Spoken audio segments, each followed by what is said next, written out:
Sebastian Bourdais had the fastest practice lap, and he was on his way to having a good qualifying run. Unfortunately, he had a violent crash on his third lap, and he will be missing this race along with the rest of the season. After missing last year's race, James Davison was hired to replace Sebastian Bourdais. He'll be driving the car that had the fastest practice lap from last place.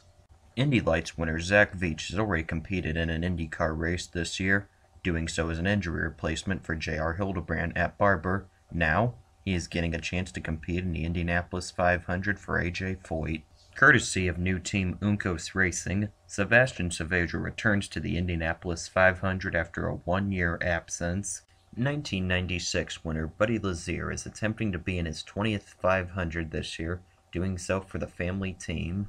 Spencer Pigot is the road course specialist for Ed Carpenter Racing. At Indianapolis, he will be driving for Uncos Racing. Pippa Mann is entered in her first IndyCar race of the season, and she is the only woman entered in the race this year.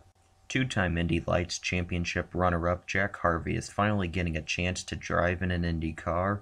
Second-generation driver Connor Daly made his IndyCar debut at the 2013 500 with A.J. Foyt Enterprises.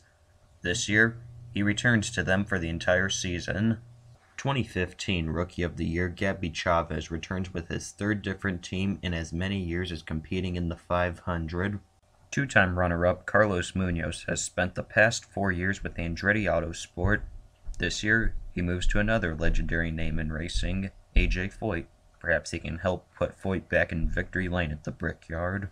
Defending series champion Simon Pagenaud has to be a favorite coming into the 500 this year.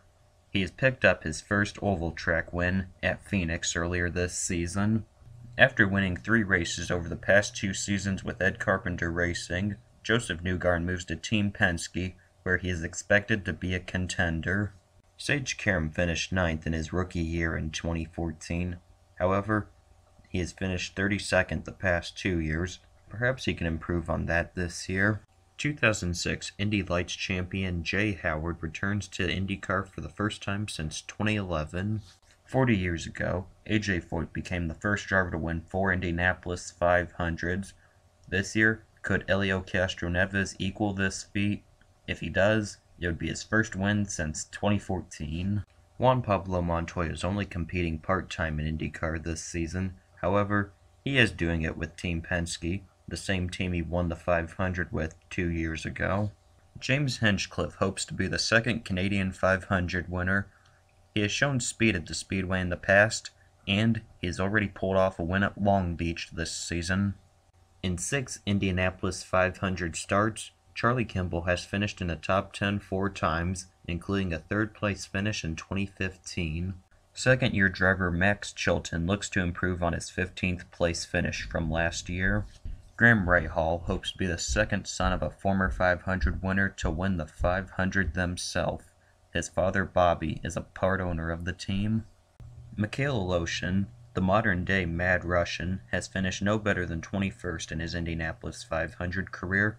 Hopefully, he can improve on that this year. Journeyman driver Oriol Servia returns for his 9th 500, his 4th with Rahal Letterman Lanigan Racing. Defending Indy Lights champion Ed Jones got to move up the ladder to IndyCar this year. Since winning in 2014, Ryan Hunter-Reay has finished 15th in 2015 and 24th in 2016. He looks to improve on that this year and hopefully pick up a second win.